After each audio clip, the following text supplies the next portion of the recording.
지역의 시선으로 분석하고 대안을 제시하는 코리아24TV 코티박사 정태입니다. 오늘 검찰이 조국 교수와 관련된 의혹, 딸 입시 부족, 사모펀드, 교수 임용과 관계되는 여러 시설들을 전격적으로 압수수색에 들어갔습니다. 고려대, 서울대, 부산대, 사모펀드를 운영했던 회사, 그리고 조국 교수의 아버지가 인수를 해서 운영을 해왔던 운동학원, 운동중학교죠. 여기 사무실까지 압수수색에 들어가서 서류를 뒤져 가져갔습니다. 당초 조국 교수 사건은 서울중앙지검 형사 1부 성상환 부장검사가 맡고 있었죠. 그런데 각종 의혹이 확산되면서 특수 2부 고영권 부장검사가 있는 것으로 재배당되어 수사가 진행되고 있는 것입니다. 지금 여러 군데서 조국 교수와 관련된 고소 고발 건만 업무방해, 배임, 명예훼손, 부동산 실명법 위반법 등 총 11가지나 됩니다. 날이면 날마다 조국 교수 의혹 사건으로 온 나라가 시끌시끌합니다. 하여튼 이와 별도로 조국 교수에 대해서 여성 편력이라든가 여성 유력한 여배우의 후원설 등 각종 의혹이 제기되면서 조국 교수 망신 주기가 한창입니다.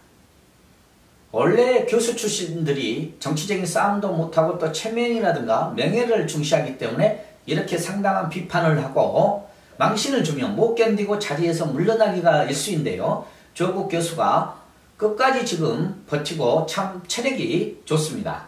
그런데 조국 교수 엄청난 의혹들이 날이면 날마다 쏟아지고 검찰 압수수색이 진행돼도 지금 버티고 있어요. 우파들이 감옥에 보내겠다, 뭐 온 가족을 뒤지겠다, 망신을 주겠다, 이런 협박들이 이어지고 있어도 참 잘 버티고 있고, 도리어 검찰 개혁을 예치거나 압수수색을 받고 있으면서도 의혹이 해소되는 기회로 삼겠다고 반박을 하는 이런 모습이 지금 계속되고 있거든요. 자, 문재인 대통령도 버티고 조국 교수도 버티고 있는데 왜 이런 상황들이 연출되고 있을까요? 조국 교수는 이미 20대 때 산호명 사건으로 구속된 적이 있습니다. 그러니까 웬만한 망신 주기에는 끄떡없이 버티고 있다는 것이죠. 우파에서는 이러한 모습들을 두고 좌파가 뻔뻔하다고 비판도 하고 있지만, 좌파의 입장에서, 그리고 개혁주의자 입장에서는 이건 정치적인 신념이다, 이렇게 주장도 하고 있고요. 또 여러분들이 잘 알고 있는 1980년대 전대협 운동권 세력의 구호가 뭐였습니까? 구국의 강철대요 전대협 아닙니까? 올해가 바로 전대협의 30주년 되는 해이기도 합니다. 좌파나 개혁주의 입장에서는요, 이런 부르주아지나 집권 세력과 싸움에 있어서 망신당하는 것에 대해서는 상당히 지구력이 있고, 또 민족시인 김남주도 특수강도죄로 감옥에 갇힌 적이 있었고요. 그때 당시 사건이 난민전 사건이죠. 해방 이후 1946년 미 군정시대 때 이조 집회를 대량 발행했었던 공산주의 세력들의 남한 내에 그런 사건들도 있습니다. 역시 그 부르주아지라든가 그다음 재벌들을 대하는 사회개혁주의 운동의 시각들이 아주 뿌리 깊게 있다는 것이죠. 이걸 그냥 보급투쟁이라고 하는 거예요. 그러니까 쉽게 말해서 빨치산들이 현지에 가서 각종 시설이라든가 물자를 조달하는 방식이죠. 그러니까는 뿌리가 깊은 좌파 세력이라든가 개혁주의, 진보주의 세력에서는 여기에 대한 제의식이 없는 것입니다. 부르주아지라든가 재벌에 대한 돈이 그 모았던 재산 증식이 이미 민중들의 착취에 의해서 이루어졌기 때문에 그걸 누가 빼먹든지 상관없다. 그리고 거기에 대한 죄의식이 별로 없는 것이죠. 원래 이게 투쟁의 방식이었고, 또 과거에 이들의 사상과 철학이었습니다. 그런데 시대가 바뀐 것이죠. 우리 김대중 시대 때부터 시작해가지고 지금 문재인 대통령까지 사회가 개혁이 되고 있으면서 공정을 지금 부르짖고 정의를 부르짖는 시대가 되었기 때문에 이러한 행태에 대해서도 국민들의 비난이 쇄도하고 있는 것입니다. 또 조국 교수가 누굽니까? 평소에도 논쟁을 좋아하지 않았습니까? 법을 전공하는 학자이고요. 그렇기 때문에 철저하게 증거가 나오고 또 다시 논쟁을 펼치자고 법싸움을 전개할 것으로 보입니다. 제 생각에 문재인 대통령도 이러한 것들이 단기적으로는 피곤하고 지지도를 떨어뜨리지만 장기적으로는 거쳐야 할 과정으로 보고 이러한 상황들을 눈여겨 보고 있는 것으로 지금 분석되고 있습니다. 그런데 교육 문제, 대학 입시 문제라든가 장학금 문제들은 한국에서는 참 복잡한 뿌리를 갖고 있어요. 2조 시대 때부터 가거제도라든가 이런 것에 잘못되면 나라가 망할 정도로 민중들의 봉기가 일어날 정도로 대한민국에서는 상당히 심각한 이슈입니다. 어떤 사상이나 개혁, 정의 이런 것보다도 교육 문제가 더 심각한 아킬레스건이 될 수가 있다는 것이죠. 교육에 있어서 부정, 부패, 특혜는 정권을 무너뜨릴 수도 있다는 것입니다. 자, 들어갑니다. 오늘은 이런 식으로 간략하게 정리를 해보도록 하겠습니다. 첫 번째, 지금 회자되고 있는 조국 교수의 여성 편력, 여성 배우 후원설은 무엇인가? 그리고 두 번째, 조국 교수 채용될 때의 비리설, 그리고 세 번째, 자녀들 장학금이라든가 대학 입학 등 교육 의혹, 네 번째는 기타 의혹들은 어떻게 전개되고 있으며, 다섯 번째, 조국 밀어붙이기의 비밀, 결론은 문재인 지키기고 총선 승리용의 재물이 아닐까? 여기에 대해서 설명을 해드리도록 하겠습니다. 자, 조국 교수의 여성 스캔들은 일주일 전부터 정가 소식통들 그리고 유튜브 쪽에서 터진다 하면서 소문만 넘쳐나던 내용들입니다. 특히 그 유튜브를 운영하고 있는 연예부 기자 출신 김용호 기자가 본인의 유튜브에서 밝히면서 이쪽 저쪽에서 다 까발리기 시작한 것입니다. 뭐 곧 터진다, 여성 편력, 여성 후원 이런 식으로 말들을 하고 있습니다. 곧바로 조국 교수 국회 인사청문회 준비단은 거짓이다 하면서 민행사 책임을 묻겠다고 했지만 각종 언론 의혹에 대해서 여러가지 그 해명성 글을 날이면 날마다 올렸던 조국 교수가 트위터에 올렸던 조국 교수가 이 문제에 대해서는 입을 봉한 채 청문회 준비단 이름으로만 각 언론사에 입장을 밝히는 글을 보냈습니다.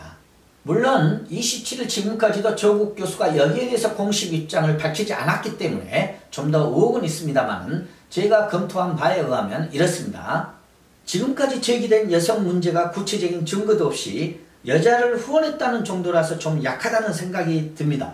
가령 지구촌 절반이 여자인데 우리 커피숍에 가서 차 한잔 마셨다. 뭐 미술관 갤러리를 뭐 한번 방문을 했다. 그리고 사업을 하고 있는데 그쪽에서 물품을 구입했다. 이런 정도의 반박을 한다면 정확한 증거라든가 물증 그리고 뭐 또 상대의 여성의 증언들이 나올까 뭐 이런 의문도 저는 가져봅니다. 따라서 정가 일각에서는 이게 핵폭탄급이라 하지만 제 생각으로는 청문회를 그냥 시간 낭비하는 정도의 까짓거리에 불과하다는 생각이 듭니다. 두 번째, 조국 교수 채용 비리설입니다. 한국당에서 제기한 내용을 일단 한번 들어보도록 하시죠. 울산대에 들어갔는데요. 92년 3월달에 울산대에 들어갔는데 이때 박사 학위가 없습니다. 이런 유수의 대학에 석사 자격으로 전임 강사로 임명이 되는 겁니다. 그나마 그 석사 논문 자체도 지금 표절 의혹이 제기되고 있다. 자, 그런데 의외로 이 문제는 쉽게 해결이 될 듯합니다. 한국 대학의 구성을 본다면 그리고 교수들의 채용 과정을 본다면 거의 음서제에 가까울 정도로 끼리끼리 문화에서 스승과 제자 그 다음에 미리 알고 있는 뭐 이런 내용들로 의해 가지고 전형 과정을 통해 가지고 채용을 하는 이런 문화들이 확산되고 있는 입장에서 어떤 뭐 금품 거래가 밝혀지거나 또한 현저한 자격이 미달된데 그 자격 기준을 위반했다는 사실이 나오지 않는 이상은 여기에 대한 문제가 정확하게 법적인 문제까지 비하가 될 것인가에 대해서는 의문이 듭니다. 즉 이 문제도 크게 조국 교수의 청문회 과정에서 타격을 줄 것으로는 예상되지는 않습니다. 세 번째, 자녀들 교육 문제라든가 장학금들, 그 다음 입시 부정들에 관한 의혹들입니다. 오늘 검찰이 조국 교수 딸하고 관계되는 고려대 생명과학대학, 서울대 환경대학원, 부산대 의학전문대학 등을 압수수색하며 자료를 확보를 하고 있는데요. 일부는 폐기되어 자료를 수집을 못했다고 하지만 국민정서상 이것은 압수수색을 들어가고 수사를 받았다는 그 사실 하나만으로도 조국 교수에 대한 신뢰도가 굉장히 떨어질 것으로 보입니다. 여러분 기억하십니까? 올해 초 숙명여고 전체 1등 쌍둥이 사건, 입시 부적, 시험지 유출 사건으로 학생이 제적당하고 또한 검찰 수사를 받는 이러한 사태만큼이나 확산되지 않을까 이런 걱정도 듭니다. 아마 조국 교수가 낙마를 한다면 이 문제, 이 의혹이 가장 큰 걸림돌이 되지 않을까 생각이 듭니다. 네 번째 의혹, 사모펀드라든가 강급공사 수주의 뒷배경이라든가 그리고 집안 학교인 운동학원, 즉 운동중학교 비리 등 각종 의혹 등은 조국 교수하고 관계없는 가족이나 친인척들의 비리로 꼬리 자르기를 아마 시도할 것으로 보입니다. 이때 조국 교수의 집안에서는 이미 채권 간의 소송이라든가 채무를 회피할 목적으로 합의 이혼한 상태의 의혹을 받고 있는 동생이 아마 전부 다 책임을 지고 여기에 대한 그 수사를 받을 것으로 예측이 되고 있습니다. 이 문제도 꼬리 자르기로 시도하더라도 수사 과정에서 조국 교수가 참석한 회의록이 나오거나 또한 직접 지시한 직원이 나온다면 역시 조국 교수로까지 수사가 확대될 것으로 보입니다. 자, 마지막으로 왜 이러한 의혹들이 물밀듯이 쏟아지고 있는데도 문재인 대통령과 조국 교수가 버티기에 들어가고 있는가? 여기에 대한 해답을 말씀드리도록 하겠습니다. 이 해답은 아직 국내 언론에서 어떠한 부분도 해석이 나오지는 않고 있지만 저희 코리아24TV처럼 한국 근현대 역사를 집중적으로 연구하고 정치계를 연구한 언론사에서는 여기에 대한 해답을 쉽게 찾아낼 수가 있습니다. 지금 모든 언론과 정치 분석가들 그리고 좌파 우파들이 서로 절대 밀리면 안 된다, 밀리면 무너진다, 이런 상황의 분석글들이 쏟아지고 있지만 그 내면에 있는 그 뒷배경에 있는 것들을 정확히 분석을 못하고 있습니다. 그것은 문재인 정권의 탄생 배경부터 그리고 진보 세력이 최근 10년, 20년 동안 한국 정치사의 투쟁을 통해서 얻었던 경험 부분들을 읽고 있지 못하기 때문에 이러한 현상적인 표피적인 분석으로만 머물러 있는 것입니다. 자, 지금 각종 의혹이 제기된 이후에 조국 교수의 조금씩 변하는 스탠스를 본다면 이미 문재인 대통령 그리고 조국 교수 그리고 청와대 내부의 진영 야당들이 각각 주요 인사들이 자기의 역할 분담과 이후의 정치적인 변화의 준비 단계에 들어간 것으로 확인이 되고 있습니다. 조국의 입장에서는 나를 밟고 넘어가라는 것입니다. 여기에서 범죄의 온상, 비리의 의혹 덩어리로 무너지기보다는 차라리 개혁 세력이 나를 밟고 넘어서서 승리를 쟁취하고 한국 사회의 진보, 개혁의 방향을 설정을 하는 입장으로 바뀐 것입니다. 그러니까 애초에 법무부 장관을 끝낸 다음에 국회의원 총선에 출마를 하고 그리고 대통령 후보로의 그런 수순은 이미 깨졌다는 것입니다. 문재인 대통령과 조국 교수의 입장에서는 읍참만속, 통곡의 순간이지만 현 상황에서 새로운 단계로의 방향이 설정되었다는 것입니다. 문재인 대통령의 입장에서는 조국 의혹의 확산으로 문 대통령의 딸, 애국으로 이주한 딸 문제라든가 국내 경제 침체 그리고 애교 무대에서의 국제 무대에서 고립되고 있는 이 상황에 대한 야당과 국민들의 엄청난 질타에서 벗어나면서 조국 문제로 국내 상황이 바뀌어지고 있기 때문에 잠시 시간을 벌 여유와 안도의 숨을 쉬고 있을 여지를 확보하게 된 것입니다. 검사 출신 홍준표 전 대표가 나 같으면 1시간 안에 조국으로부터 자백을 받겠다 이렇게 말을 했고요. 역시 검사 출신이죠. 지금 조국 교수로 수사하고 있는 서울중앙지검 부장 출신의 검사 출신인 김진태 의원이 조국 교수의 교수 채용 비리, 조국 교수의 교수 임용 비리에 대해서 터뜨리고 공세를 취하고 있지만 이건 검사 출신들의 시각입니다. 문재인 대통령이 변호사 출신이고 조국 교수가 법대 교수이기 때문에 서로의 상극은 굉장히 벌어져 있고 시각 차이도 있고 이건 융화라든가 서로 합할 수 없는 치열한 법리 논쟁이 시발점부터 끝날 때까지 헤어진 채 서로 싸움을 하면서 갈 수밖에 없는 숙명을 타고 태어났다는 것이죠. 야당에서는 검찰 수사가 시작이 되고 또 행여 검찰에 기소가 된다면 승리를 했다고 생각할지 모르겠지만 변호사 출신이고 법대 출신인 문재인 대통령과 조국 교수는 그때부터 법리 논쟁을 펼치는 싸움이 시작되었다고 보는 시각이 밑바닥에 깔려있다는 것입니다. 설사 현행법에서 불법적인 상황이 걸리더라도 이들은 법을 바꾸면 되고 그 법이 틀리다고 주장을 하면서 개혁을 주장할 그런 스탠스를 갖고 있다는 것입니다. 여기에 대해서 지금 야당 입장에서 가장 정확하게 현실을 분석하고 있는 사람은 자유한국당의 나경원 원내대표 같습니다. 나 대표는 지금 이렇게 상황을 보고 있어요. 검찰의 압수수색으로는 도저히 믿을 수 없다. 그러기 때문에 특검을 진행해야 된다. 이렇게 지금 주장을 펼치고 있는데 아마 이 주장이 가장 야당 입장에서는 정확하게 상황을 분석하고 있는 발언일 것입니다. 그런데 진보 세력이라든가 개혁 세력 그리고 지금 현 청와대 내부의 움직임이 만만치가 않습니다.